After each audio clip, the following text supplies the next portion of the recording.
Santa Claus at Simpson's Bar by Bret, Harte. It was nearly midnight when the festivities were interrupted. "Hush!" said Dick Bullen, holding up his hand. It was the querulous voice of Johnny from his adjacent closet. "Oh, Dad!" The old man rose hurriedly and disappeared in the closet. Presently he reappeared. "His rheumatiz is come on again bad," he explained, "and he wants rubbin'." He lifted the demijohn of whiskey from the table and shook it. It was empty. Dick Bullen put down his tin cup with an embarrassed laugh. So did the others. The old man examined their contents and said hopefully, "I reckon that's enough. He don't need much. You hold on, all of you, for a spell, and I'll be back," and vanished in the closet with an old flannel shirt and the whiskey. The door closed but imperfectly, and the following dialogue was distinctly audible. "Now, sonny, where does she ache worst?" "Sometimes over yar, and sometimes under yere, but it's most powerful from year to year. Rub yere, Dad." A silence seemed to indicate a brisk rubbing. Then Johnny. "Having a good time out yere, Dad?" "Yes, sonny." "Tomorrow's Christmas, ain't it?" "Yes, sonny. How does she feel now?" "Better. Rub a little further down. What's Christmas anyway? What's it all about?" "Oh, it's a day." This exhaustive definition was apparently satisfactory, for there was a silent interval of rubbing. Presently Johnny again. "Mar says that everywhere else but here everybody gives things to everybody Christmas, and then she just waded into you. She says there's a man they call Sandy Claus, not a white man, you know, but a kind o' Chinaman, comes down the chimbley night afore Christmas and gives things to children, boys like me, puts 'em in their boots. That's what she tried to play upon me. Easy now, Pop, where are you rubbing to? That's a mile from the place. She just made that up, didn't she, just to aggravate me and you? Don't rub thar. Why, Dad!"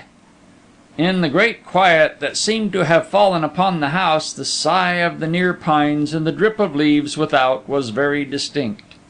Johnny's voice, too, was lowered as he went on. "Don't you take on now, for I'm getting all right fast. What's the boys doing out there?" The old man partly opened the door and peered through. His guests were sitting there sociably enough, and there were a few silver coins and a lean buckskin purse on the table. "Bettin' on suthin', some little game or 'nother. They're all right," he replied to Johnny, and recommenced his rubbing. "I'd like to take a hand and win some money," said Johnny reflectively, after a pause. The old man repeated what was evidently a familiar formula, that if Johnny would wait until he struck it rich in the tunnel, he'd have lots of money, etc., etc. "Yes," said Johnny, "but you don't, and whether you strike it or I win it, it's about the same. It's all luck, but it's mighty curious about Christmas, ain't it? Why do they call it Christmas?" Perhaps from some instinctive deference to the overhearing of his guests, or from some vague sense of incongruity, the old man's reply was so low as to be inaudible beyond the room. "Yes," said Johnny, with some slight abatement of interest, "I've heerd of him before. Thar, that'll do, Dad. I don't ache near so bad as I did. Now wrap me tight in this yer blanket. So. Now," he added in a muffled whisper, "sit down yer by me till I go to sleep." To assure himself of obedience, he disengaged one hand from the blanket, and, grasping his father's sleeve, again composed himself to rest. For some moments the old man waited patiently. Then the unwonted stillness of the house excited his curiosity, and without moving from the bed, he cautiously opened the door with his disengaged hand, and looked into the main room. To his infinite surprise, it was dark and deserted. But even then a smouldering log on the hearth broke, and by the upspringing blaze he saw the figure of Dick Bullen sitting by the dying embers. "Hello!" Dick started, rose, and came somewhat unsteadily towards him. "Where's the boys?" said the old man. "Gone up the canyon on a little pasear. They're coming back for me in a minute. I'm waiting around for them. What are you staring at, old man?" he added with a forced laugh. "Do you think I'm drunk?" The old man had been pardoned the supposition, for Dick's eyes were humid and his face flushed. He loitered and lounged back to the chimney, yawned, shook himself, buttoned up his coat, and laughed. "Liquor ain't so plenty as that, old man. Now don't you get up," he continued, as the old man made a movement to release his sleeve from Johnny's hand. "Don't you mind manners. Sit just where you are. I'm going in a jiffy. Thar, that's them now." There was a low tap at the door. Dick Bullen opened it quickly, nodded "Good night" to his host, and disappeared. The old man would have followed him but for the hand that still unconsciously grasped his sleeve. He could have easily disengaged it. It was small, weak, and emaciated. But perhaps because it was small, weak, and emaciated, he changed his mind, and drawing his chair closer to the bed, rested his head upon it. In this defenceless attitude, the potency of his earlier potations surprised him. The room flickered and faded before his eyes, reappeared, faded again, went out, and left him asleep. Meanwhile, Dick Bullen, closing the door, confronted his companions. "Are you ready?" said Staples. "Ready," said Dick. "What's the time?" "Past 12," was the reply. "Can you make it? It's nigh on 50 miles, the round trip hither and yon." "I reckon," returned Dick shortly. "Where's the mare?" "Bill and Jack's holding her at the crossing." "Let 'em hold on a minute longer," said Dick. He turned and re-entered the house softly. By the light of the guttering candle and dying fire, he saw that the door of the little room was open. He stepped toward it on tiptoe and looked in. The old man had fallen back in his chair, snoring, his helpless feet thrust out in a line with his collapsed shoulders, and his hat pulled over his eyes. Beside him, on a narrow wooden bedstead, lay Johnny, muffled tightly in a blanket that hid all save a strip of forehead and a few curls damp with perspiration. Dick Bullen made a step forward, hesitated, and glanced over his shoulder into the deserted room. Everything was quiet. With a sudden resolution, he parted his huge moustaches with both hands and stooped over the sleeping boy. But even as he did so, a mischievous blast, lying in wait, swooped down the chimney, rekindled the hearth, and lit up the room with a shameless glow, from which Dick fled in bashful terror.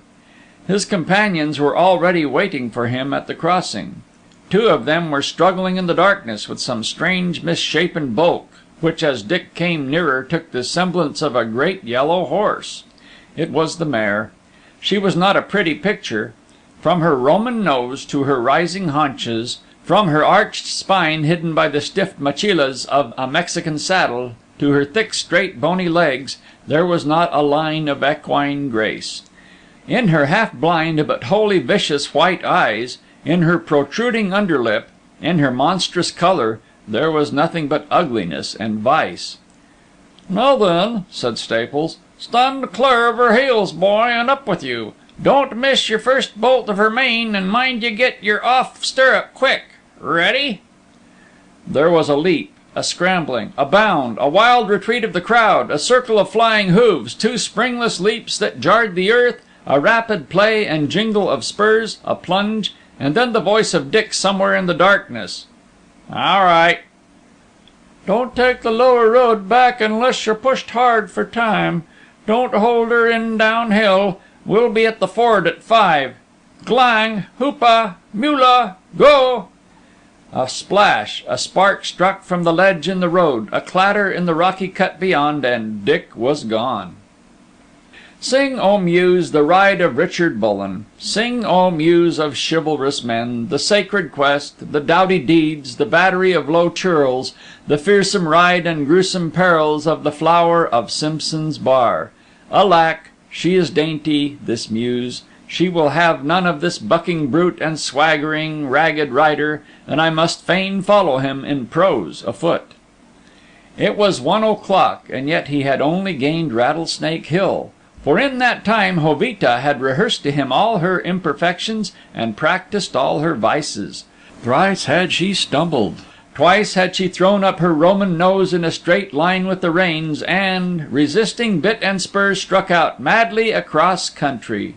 Twice had she reared, and rearing, fallen backward, and twice had the agile Dick, unharmed, regained his seat before she found her vicious legs again.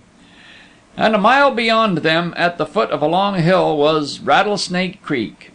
Dick knew that here was the crucial test of his ability to perform his enterprise, set his teeth grimly, put his knees well into her flanks, and changed his defensive tactics to brisk aggression.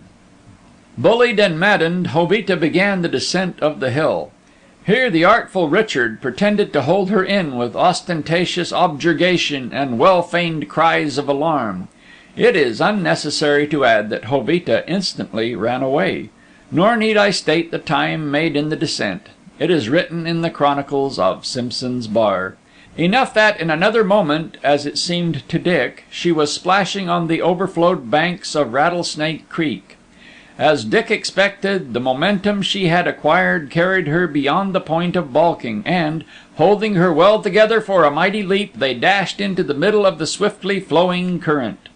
A few moments of kicking, wading, and swimming, and Dick drew a long breath on the opposite bank. The road from Rattlesnake Creek to Red Mountain was tolerably level. Either the plunge into Rattlesnake Creek had dampened her baleful fire, or the art which led to it had shown her the superior wickedness of her rider, for Jovita no longer wasted her surplus energy in wanton conceits. Once she bucked, but it was from force of habit. Once she shied, but it was from a new, freshly painted meeting-house at the crossing of the country road. Hollows, ditches, gravelly deposits, patches of freshly springing grasses flew from beneath her rattling hoofs. She began to smell unpleasantly. Once or twice she coughed slightly, but there was no abatement of her strength or speed. By 2 o'clock she had passed Red Mountain and begun the descent to the plain. 10 minutes later the driver of the fast pioneer coach was overtaken and passed by a man on a pinto hoss, an event sufficiently notable for remark.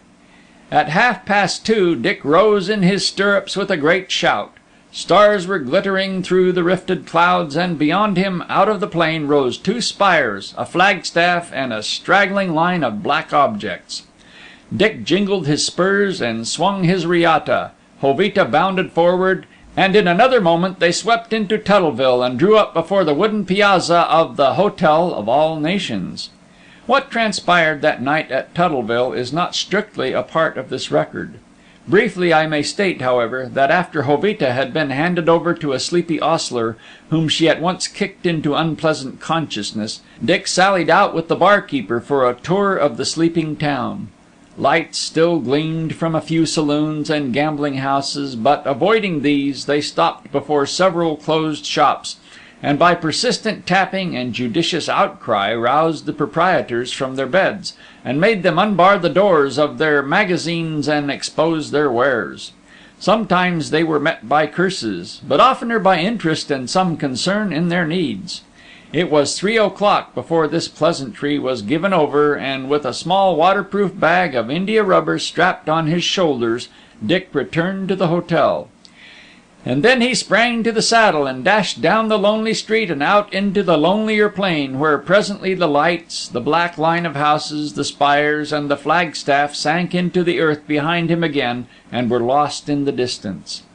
The storm had cleared away. The air was brisk and cold. The outlines of adjacent landmarks were distinct, but it was 4:30 before Dick reached the meeting house and the crossing of the country road.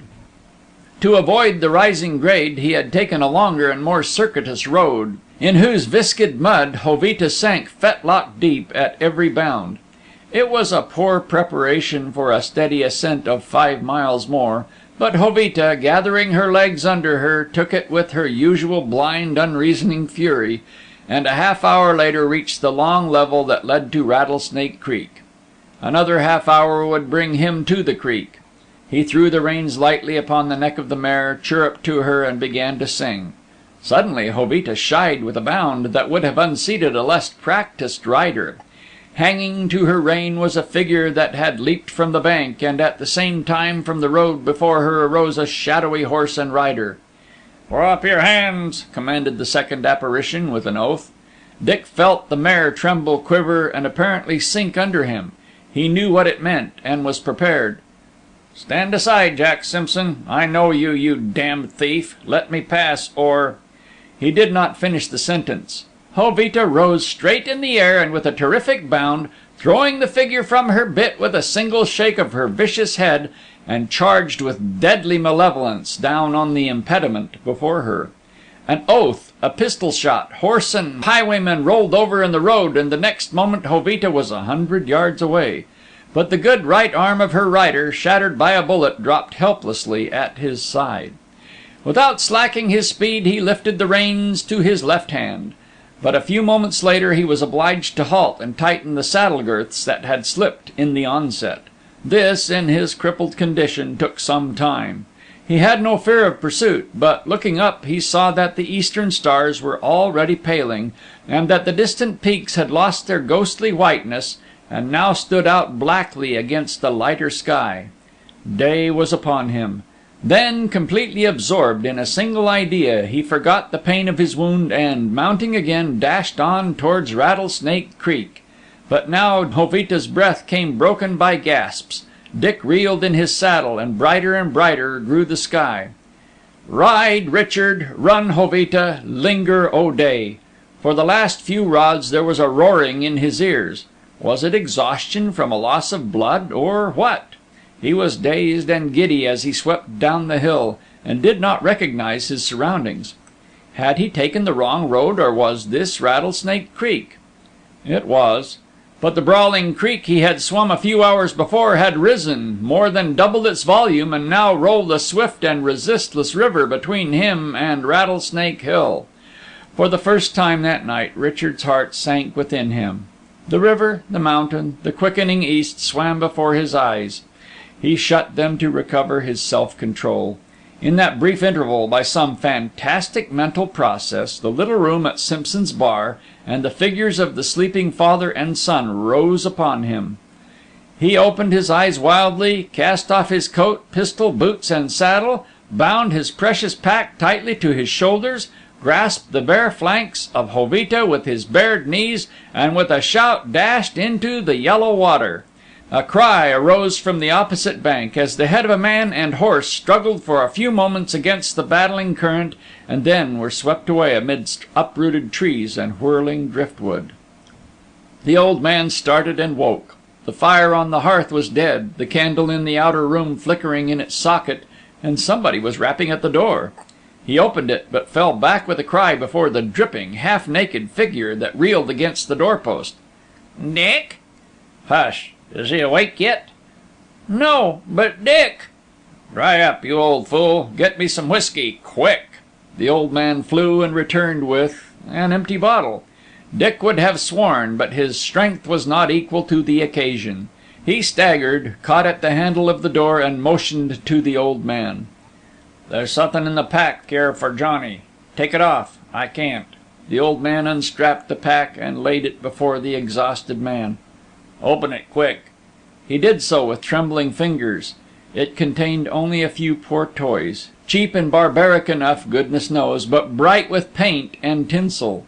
One of them was broken, another, I fear, was irretrievably ruined by water, and the third, ah me, there was a cruel spot.